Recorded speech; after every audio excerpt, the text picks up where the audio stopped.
Are you on the stairway to 7 with the black and gold? Reach for a tasty cake when JJ shouts, "He scores!" Paint a huge PSU on your chest for game day? Does your heart race when the lights go out in F1? The SteelFlyers podcast is coming to enlighten you on Steelers football, Flyers hockey, F1 racing, and everything in between. Welcome your host, SteelFlyers, the strangest combination of sports fandom since pineapple was put on pizza.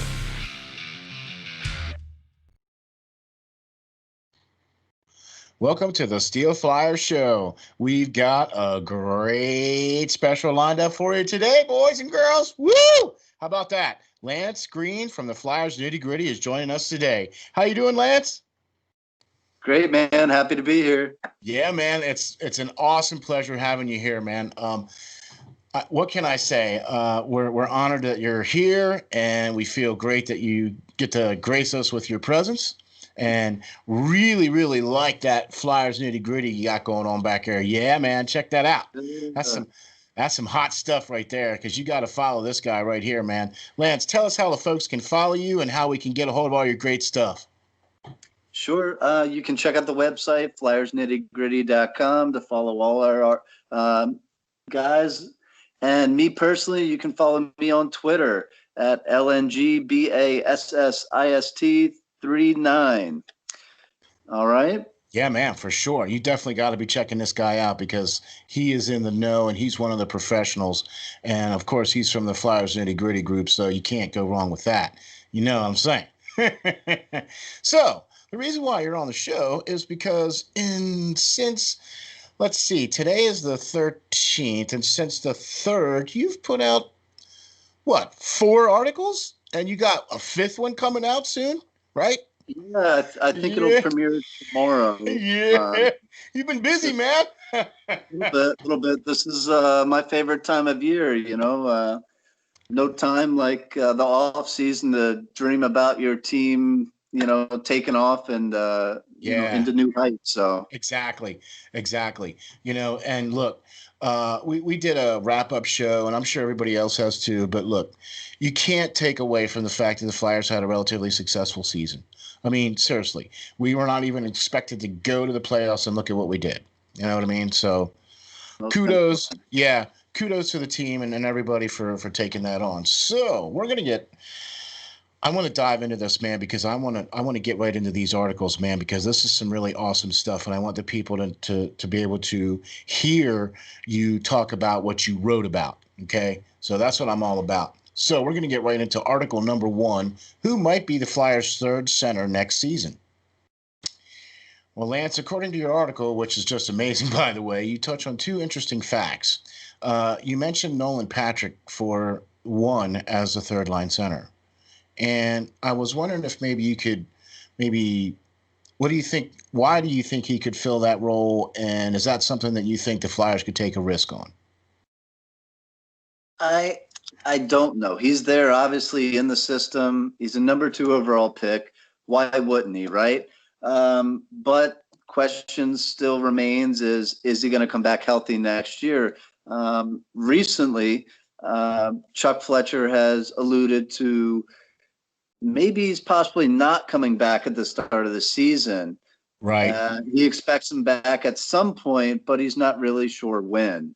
Right. Obviously, if he was ready to go 100%, he would have joined the team in the bubble for the playoffs. But yeah, I agree. So, I agree. Questions are still there for sure. The kid has immense talent, and whenever he is healthy again, he'll definitely make an impact to the team. Yeah, see that I agree with you 100% on that. And that's one of the things that I wanted to touch on, that is to get that out there, because look, me and you are both on the same page. If the kid is healthy and is able to go, then his skates should be on and he should have his equipment on. He should be out there playing. You know what I mean? We're both on the same page as far as that's concerned. The other fact that you mentioned in the article was a certain player named Max Domi. And we played against Mr. Domi in the first round in Montreal. And so I'm interested to see. I mean, it's a tantalizing prospect for the Flyers. What makes you think why do you think he would be a good choice for the Flyers? Well, if Patrick can't go at the start of the year, I think the Flyers are too close to the summit, this reaching the Stanley Cup Finals, or even the Eastern Conference Finals, Yep, to yep. just sit on their hands this offseason and let another year of Giroux and Voracek and all those guys go by and not have somebody in place that could help. Look at where the team might have been without signing Kevin Hayes. So it's phenomenal that they did, and we wouldn't have been in the place we were without him. So if Patrick can't go, I think the Flyers should find a guy via trade, most likely, that can fill in as a third line center. And Yeah. Max Domi is one of my favorites to do this because of his bad ties in Montreal right now. He's Yeah. frustrated. Other young centers are getting played before him. Yeah. And this guy has done All the nothing but skills. put in goals and Yep. has He's all got the all the skills and skills. physicality that the Flyers need to,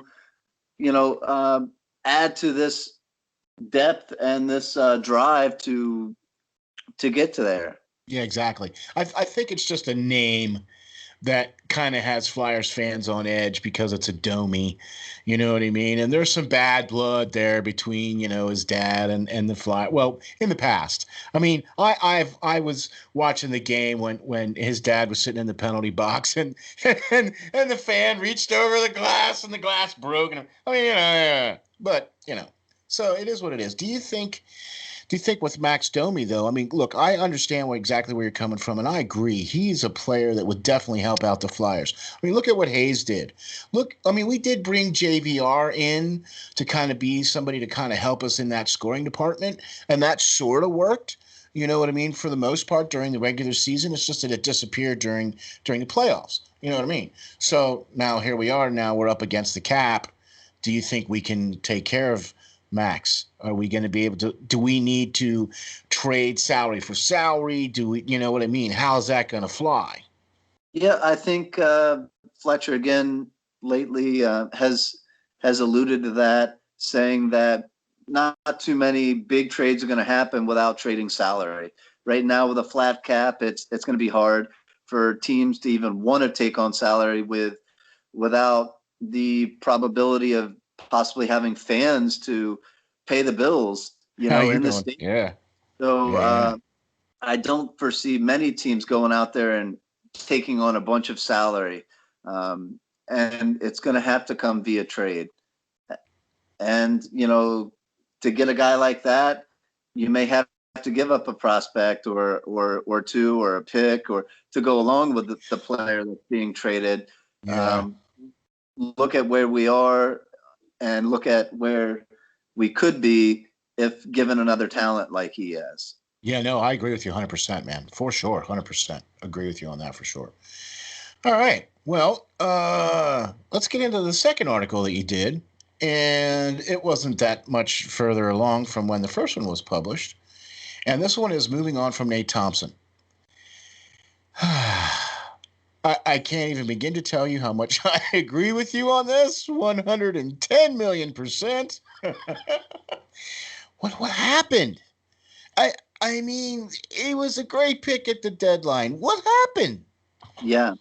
Yeah, I mean, I think he came in and he was an excellent face-off man on the fourth line, but that's pretty much it. The Flyers, I think, were trying to get a little toughness coming back with him. Obviously, he's up there in years now. I think he was 35 years old. So that's just another reason why the Flyers will probably not bring him back next season. There's not too many 36-year-olds in the league, let alone tough guys and all that. And another thing I just didn't like was, he was supposed to bring in a sense of security for the top line guys and stuff when they got some cheap shots on them. And when given the opportunity, when Raffle and others got hurt, he backed Skated away. away. He He skated skated away, away. and never before did he do that Right. in his career, but yet he did. I don't. So it makes me wonder whether he was told to, or whether he just doesn't really have that part of his game anymore, and wants to move on from that. I mean, it is a young man's game, but that's why you were kind of brought in. I mean, yeah, I understand why he was brought in, and he made an impact directly when he was brought in. I mean, he started that first game he was eligible. He started and he had some points on the board, right away in the first couple games. So I mean, he made an impact, and I agree, he was really great in the faceoff dot, and he might have been a great locker room presence. You know what I mean? Because that's kind of one of the other reasons why he was brought in too, because he's that veteran, and you know what I mean. And so, but it just disappeared in the playoffs, and that's a disappointing thing, So I agree with you. I think I think that Thompson needs to go. But in the article, you mentioned somebody that could potentially replace him. Now, is this a salary for salary, or do you think is it because you mentioned Patrick Marone? Yeah, Am I saying his name right, Patrick Marone? yeah, potato, potato. All right, But but you know what he would bring is the same kind of veteran presence. The guy's been there and done it. He's won a cup with St. Louis before. He's in the Eastern Conference Finals right now with Tampa yeah, Bay. yeah, yeah, yeah, yeah, yeah. He would be signed for similar money. He's an unrestricted free agent after Oh, this yes. season, and Okay, he okay. only made and he only made 900,000 this year. So Yeah, you a pointed that out in the chance, article too. Yeah. yeah, Hmm. a chance to come in to another contender. If Tampa Bay wants to be done with him, then the Flyers would be wise to pick him up. I think it may not be the most flashy pick, but he does offer a bit of offense. He can add that tough and grit that we need. And Uh, size. and size. Yeah, he's a banger. He can get in Yeah. the boards and fight for the puck. Forecheck. He's every forecheck. He's everything that Nate Thompson was really brought in to be, but He's a didn't little really live up. younger. Yeah, just a Yeah, little he's a bit little younger younger. too.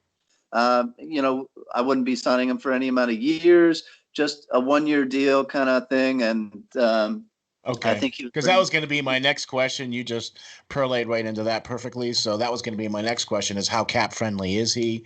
I mean, he only played for 900K this year, you know what I mean? So, and he's an unrestricted free agent. So I'm sure he'll probably take just about anything north of 900,000. I'm sure he'll probably take that, you know what I mean?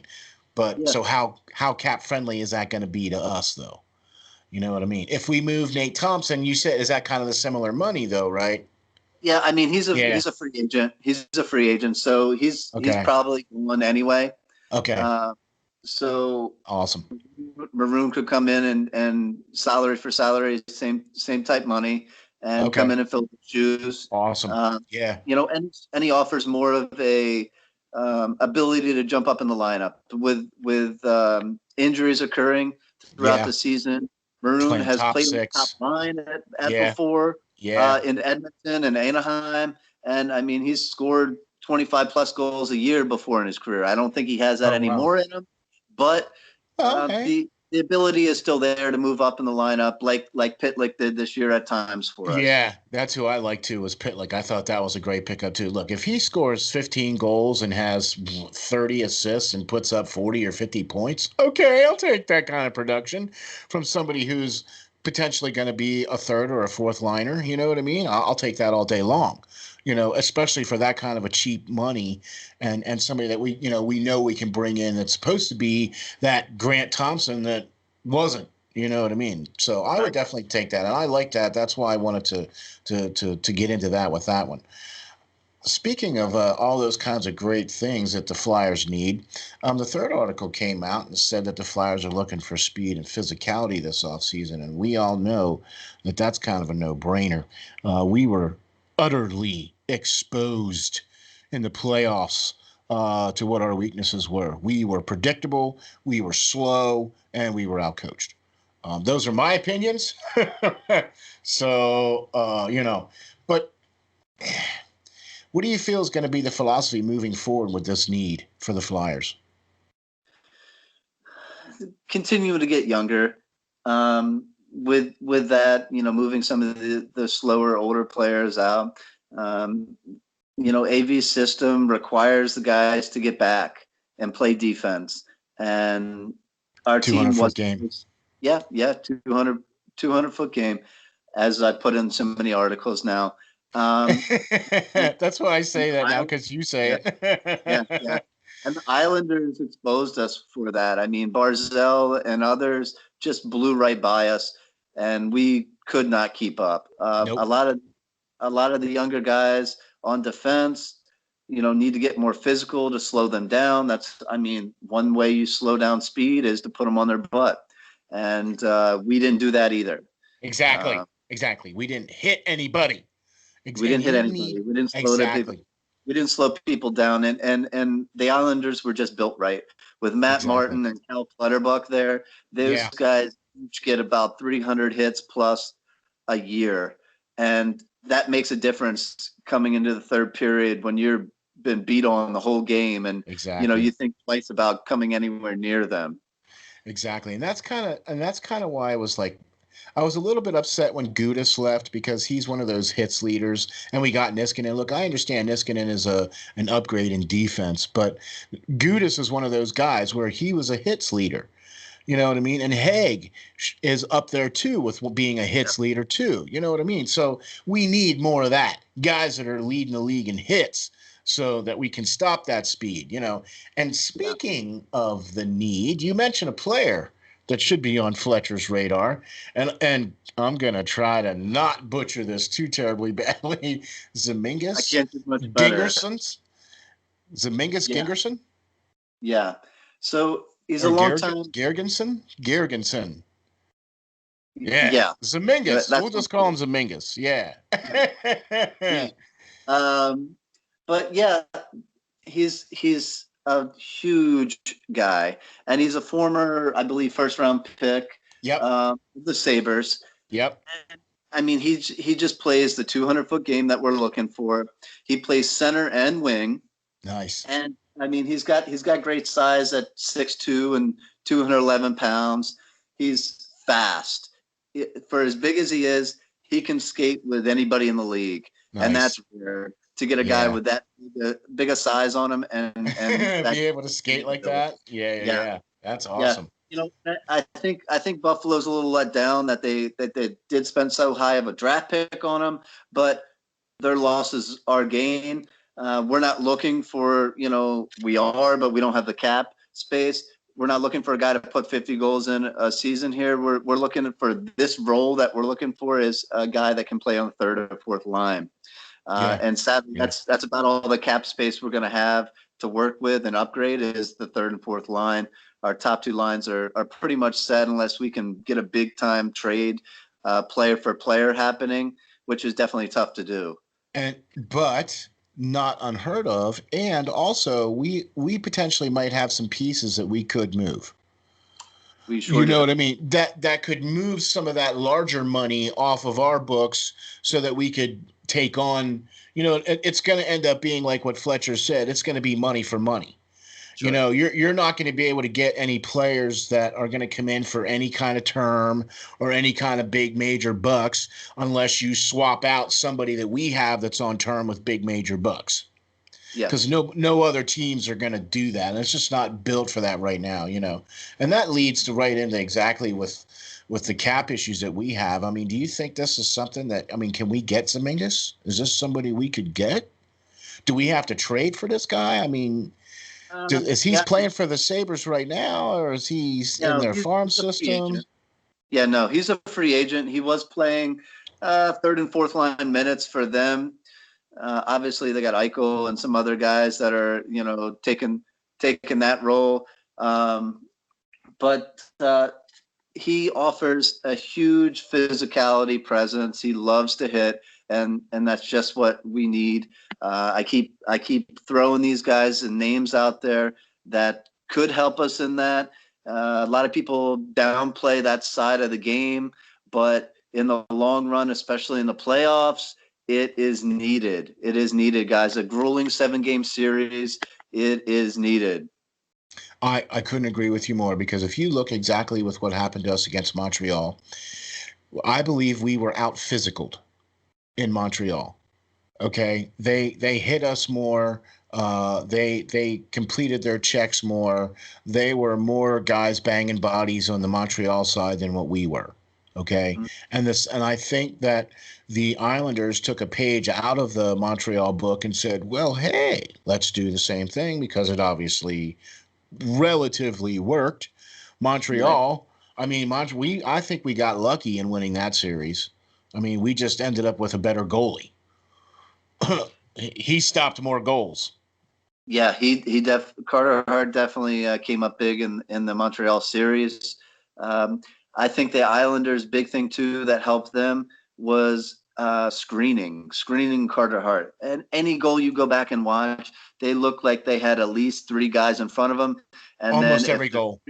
right, Yeah, if there's three goals, three guys in front of them, there was three of our guys in front of them as well. at So least. um, the I don't see how Travis Sanheim and Myers could not move these guys out. They looked like they struggled the entire time I agree. trying to move these guys out in front of them. They are too big to not be muscling guys out of Carter Hart's way, and they need to get in the gym. They need to improve that.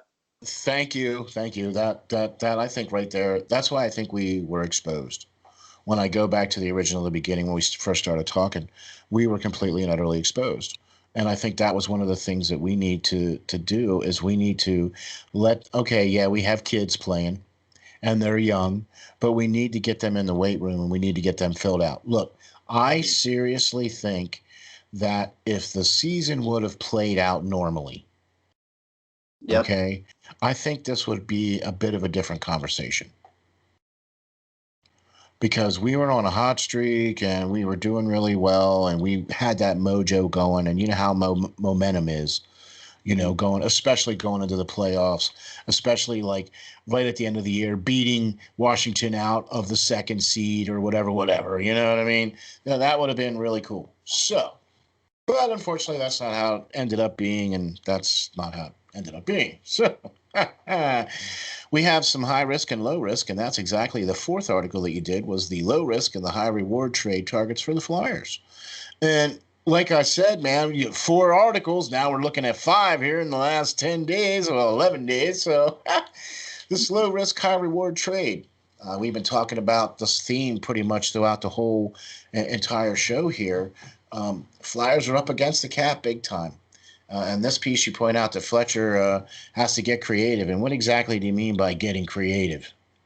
Well, I mean, like he has alluded to, we don't have the cap space to bring on any big free agents, but it's still there that we need to get bigger, we need to Yep. get stronger, and we need to get faster.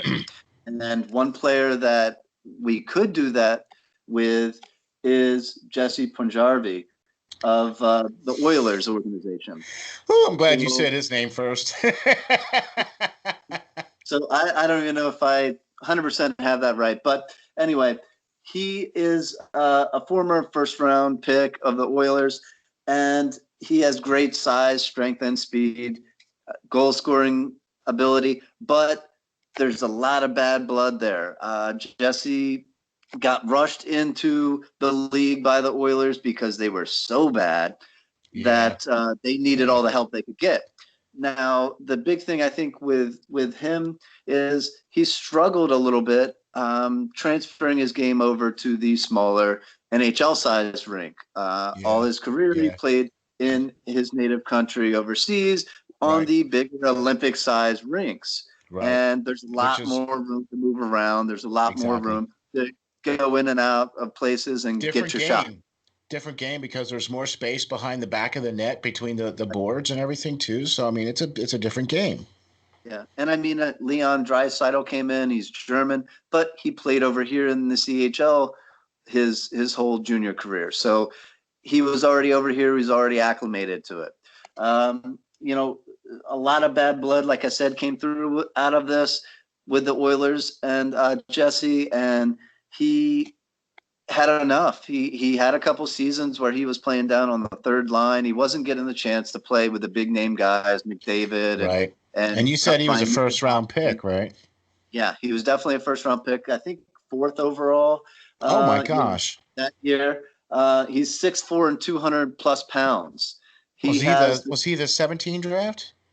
he was a 16 first round. 16. Still? Yeah, Oh my gosh, yeah, that's a yeah. 4 year what?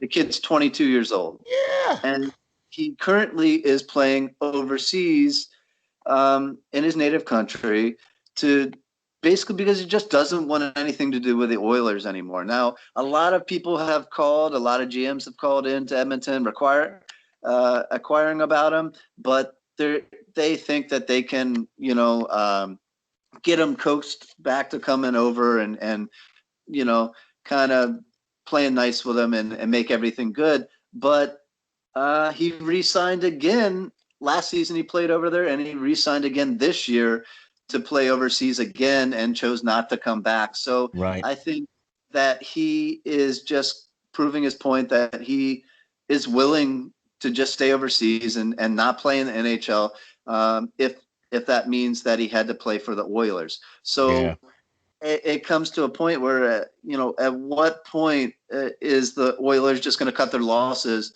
and give up on this guy and say they made a mistake, they failed him, and move on from him and trade him to get somebody, to get something. Yeah. And I proposed, Yeah.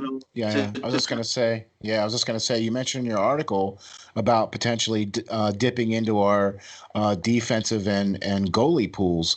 And so, who do you think is going to be somebody that we could dangle in front of Edmonton that might be, would get them to say, "Hey, you can have Jesse." right. I mean, Yeah, we have a ton of goaltending prospects. I think both the two Russians, Peterov and Yustremenko, would be great options to offer them a goalie. The Oilers have had horrible goaltending for numerous years. They need a number one guy yeah, in them. yeah, Smith was that for a little bit, but he wasn't really true top 15 in the league right, guy that right. they need. And And Grice they is getting older, and Right. Oh yeah, he's going. Everybody's been in and out of there. Nobody seemed to work. right, Um, so we could offer them one of those two guys if they wanted. We could offer them a draft pick. We could offer them some defense. They need some defense. They got Nurse. They got some other younger guys that are still coming up. as But long as it's not Zamula. yeah, as long as it's not Zamula, I'm Or okay York. with Yeah, yeah, just about anybody yeah, yeah. in order to get this guy. I don't think at this point, maybe last season, you would have needed the top tier guys to be able to acquire him. Could we To acquire dangle Jesse, but Ghost? you could, but I don't know. I don't know the current cap space. They need to re-sign Ryan Nugent Hopkins back, and he made $6 million That's why I wanted to already mention last that, because year. you said that in the article about Nugent Hopkins having to be re-signed and everything like that. Right. So that's why I wanted to mention if we could Yeah. maybe trade. Could we dangle somebody, Ghost out there, or That would be great. I mean, if we could get rid of his contract and but I don't really know if we're going to be able to. Fingers crossed that we do, because I think Ghost needs a new fresh yeah, start somewhere else. yeah, And somebody that doesn't really care that much about playing defense, as opposed to yeah, Vigneault's system does. So right, yeah. No, I agree with you 100%, man. I think that the fact that you've been able to come out with these articles have touched on all of the major issues that are facing the Flyers coming up this year. One of the things that I can honestly say that we've finally can say we're set at is goalie. sure. I mean, how many years have we gone into the offseason going, all right, so the Flyers needs our goalie. All right, next offseason, the Flyers needs our goalie. I mean, how many years have we gone where it's just been goalie after goalie? But I really was impressed with Carter Hart. I really liked how he played. I've really been impressed with the Flyers this whole season and this whole bubble and everything that we've done. Look, I think we got outplayed and we got outmatched and we were exposed. And I think your articles address the things that the Flyers need to do in order to get some of those holes plugged and get some of those things fixed. And I can't even tell you how much of a joy and a pleasure and an honor it is to have you on the show, man. What a blessing it is to have the great Lance Green. Oh man, what a joy! I can't thank you enough for being here, man. So when's the next article coming out? Tomorrow morning it should be out, and it All does right. address another thing that Chuck Fletcher mentioned that he might be looking for. I don't really agree with the need, but he said it, so I'm gonna go out there on a limb, and I found a guy that could address that need for us, and among many others. So it's an Wow. interesting read, and it has a lot of hard facts, evidence in it. Yeah, man. The proof's in the pudding. I think the guy I picked will be would be a great flyer. Awesome. Kind of Awesome. bring Can't it back to wait. the old days a little bit. Yeah, So I can't wait, man. I can't wait. As always, man, it's a great pleasure and honor to have you here. You are always, like I said, you have a standing an invitation anytime you want to come. All you have to do is pick up the phone and give me a call, man. We will have a slot here for you, always and always. Thanks, Lance. Tell us how we can follow you. Tell us how we can get a hold of you, and tell us how we can get all those great articles. yeah, guys, flyersnittygritty.com. You can follow me on that. All my articles are posted throughout that. Bleacher Report, most of our articles reach that too. That's a pretty big stage. Yeah, And man. on Twitter, I am LNGBASSIST. The number's 39. Yeah, Follow me man. there. You got to follow this guy for sure because he will make sure that you get up to date information when that articles are posted. So that's for sure. Can't tell you how great it is to have you. Thanks once again, Lance, for being on the show. This is Steel Flyers. Remember to stay safe, stay strong, and hang tough.